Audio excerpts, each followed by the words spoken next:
It can be hard to make sense of the dense history of the world of the Matrix. That's why we have the internet, to combine the power of billions of minds and once for all figure out the confusing timeline of the science fiction franchise.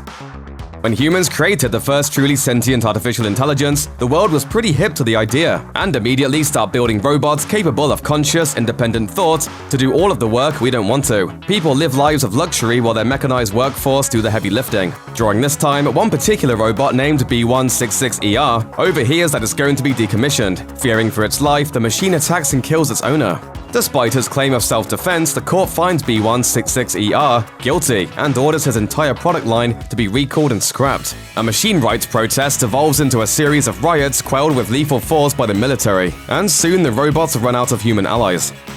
While Earth's governments are focused on killing off the machine's human sympathizers, the robots head out to try and find their own space. The machines form a new city in Mesopotamia, which they name 01. Through trade with their old masters, the robots soon become the most powerful economy on the planet. Hoping to leverage their dominance into peace, the mechanical denizens of 01 approach the United Nations and request that they can be recognized as a sovereign nation, with the same freedoms and rights as their fleshy former masters. Instead, the humans bombard the machine city with nuclear weapons, hoping to get rid of AI life forms once and for all. Despite causing massive machine casualties, the nuclear attack on 01 fails to destroy the machines, which leads to the machine war. Desperate for a win, humanity takes aim at the machine's most obvious weakness, their reliance on solar power. Enter Operation Darkstorm, the human race's last act of desperation. Releasing clouds of nanites, human aircraft block the sun from the sky. While humanity's food dies from lack of sunlight, the machines develop newer, more advanced soldiers. By 2199, the humans invite a machine ambassador to the UN, and the remaining nations on Earth sign an agreement to surrender. The ambassador announces that every human on Earth is to surrender their body to their new robot overlords, before exploding a nuclear device, decimating New York. With humans irrevocably humbled, the machines move on to finding a new power source. During the machine war, they'd started experimenting with a combination of fusion and the harvest of bioelectricity from human prisoners of war. They'd constructed skyscrapers designed to house people's bodies and collect their energy. The problem was keeping defeated humans sedated and compliant. With that goal in mind, the machines design a program called the Architect, whose purpose is to make a virtual world that will keep human brains functioning and contained. The Architect creates the first Matrix, a literal paradise with no suffering, no pain, and no unhappiness. Surprisingly, the humans reject it. Why couldn't people handle living in heaven? Agent Smith has a grim theory about that. As a species, human beings define their reality through misery and suffering. In turn, the Architect makes a second Matrix that operates as a living hell, with demons and monsters running rampant. Somehow, humans don't like that one either. Around this time, a program is created to understand facets of the human psyche. Known as the Oracle, the program theorizes that the real issue is that the Architect's earlier Matrix programs robbed humans of the ability to make any kind of choice.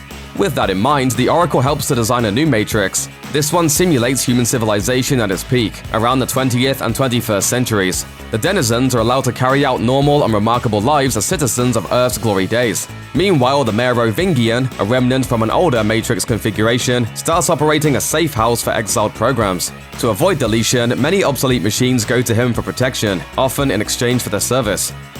Even with all the improvements made by the Oracle, the Matrix still had flaws. Bugs were always going to pop up, and over time can pile into bigger and bigger problems. To combat the inevitable system crash, the machines began to introduce a single person into each new Matrix called the One. Each one would be born toward the end of a Matrix cycle, roughly 100 years after it had begun, when glitches were beginning to pile up to the point of being uncontainable. The One would hold inside of themselves a compilation of every anomaly in the Matrix programming, and be gifted with spectacular abilities both inside and outside of the simulation.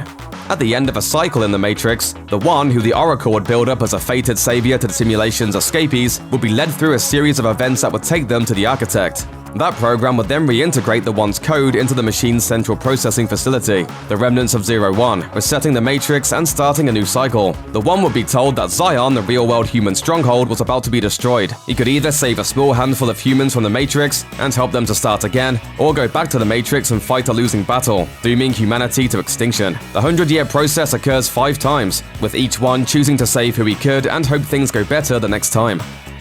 The first Matrix movie begins about 600 years after the end of the Machine War. The Matrix, at the end of its 6th cycle, is about to experience its 6th one in the form of Thomas Anderson. A computer programmer, Anderson's life changes dramatically when he's taken in by a group of cyber terrorists led by the enigmatic Morpheus. Anderson is told that Morpheus believes he's the one, a savior prophesied by the Oracle who can stop the machines once and for all.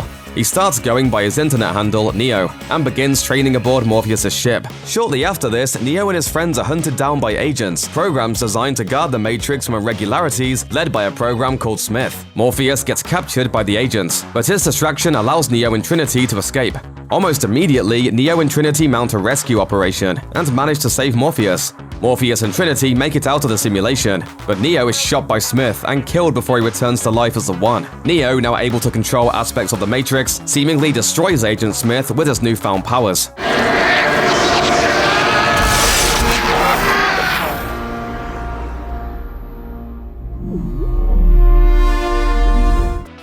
6 months after the events of the Matrix, the Resistance fighters of Zion have discovered that an army of machines will breach their city walls within 3 days. Meanwhile, Smith has come back. The chest full of Neo that he took in the last movie seems to have changed him. No longer acting as an agent of the system, he now operates as a self-replicating virus, assimilating other programs and turning them into copies of himself. The Oracle tells Neo that he needs to find a program called the Keymaker, who can take him to the source.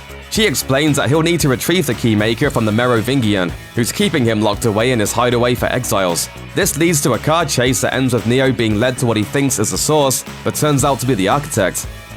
At this point, the Architect explains everything to Neo. This is not the first version of the Matrix. He isn't the first one, and the idea of his fated trip to stop the machines is a fabrication. He's been manipulated from the beginning by the Oracle and the Architect to deliver the anomalous code stored inside of him back to the source, the same way that the 5 ones before him were.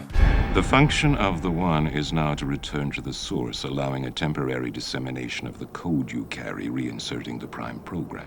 So why not just take it from him? The problem comes down to the prior Matrix designs. He has to have a choice. The Architect says that, although Neo won't be able to save Zion from the oncoming attack, he can return the code to the source, begin the necessary rebooting of the Matrix, and take a handful of humans out of the program, allowing humanity to start over. Alternately, he can return to the Matrix to try and save Trinity, which would doom the human race to die when the program is overrun by glitches and shuts down. Neo strays from the path the previous ones took. He goes after Trinity and manages to save her. Exiting the simulation, he then discovers that he has some level of control over the machines in the real world too, stopping half a dozen Sentinels with his mind before falling into a coma. When he wakes up, Neo's consciousness has been mysteriously transported to a halfway point between the Matrix and the real world. Morpheus and Trinity negotiate his release, and Neo rejoins his friends. While the machines begin their assault on Zion, Neo and Trinity take a ship to 01. Smith, however, has managed to break into the real world. He blinds Neo, inadvertently activating Neo's ability to sense machine code, which he uses to defeat the physical Smith and help Trinity navigate the way to the source. Trinity is killed when the ship crashes, but Neo carries on. There, Neo negotiates a peace with the machines. He'll offer up the code that they require to keep the Matrix running and eliminate Smith from the program. In exchange, they'll stop their attack on Zion and allow the surviving humans to live. Neo sacrifices himself again, this time absorbing Smith into himself or jacked into the source, negating Smith and returning all of the programs he assimilated to their original forms. As the sun rises on a new virtual day, the Architect and the Oracle discuss the new status quo. Humans within the program will be allowed to leave if they choose to, or to stay inside the Matrix. All is as close to right with the world as it can be in a simulated dystopia. Just how long do you think this peace is going to last? As long as it can. The events of The Matrix Online take place shortly after the Matrix Revolutions. Not long after the truce, humans start surreptitiously constructing a second Zion, breaking the rules of the ceasefire between humanity and the machines. This leads to further confrontations between the two factions, escalated by Morpheus' newfound fanatical desire to get Neo's remains back from the machine city.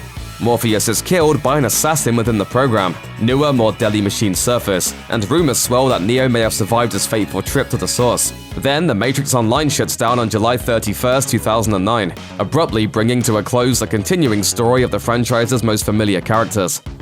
Finally, Neil Gaiman's short story titled Goliath takes place in the distant future. The Matrix still appears to be running, and humans remain the machine's chief source of power. A new existential threat presents itself when a hostile race of aliens attacks the Earth. The machines pick one unfortunate man, simulate a war in which he trains as a fighter pilot, and once they feel he's prepared, send him out on a ship into space to destroy the alien threat. The man completes his task, but is no longer considered necessary to the machines. They leave him to die in space, but allow him to plug into the Matrix until he expires. There's only one thing we have to say to that. Whoa. Check out one of our newest videos right here, plus even more Looper videos about your favorite movies are coming soon. Subscribe to our YouTube channel and to the bell so you don't miss a single one.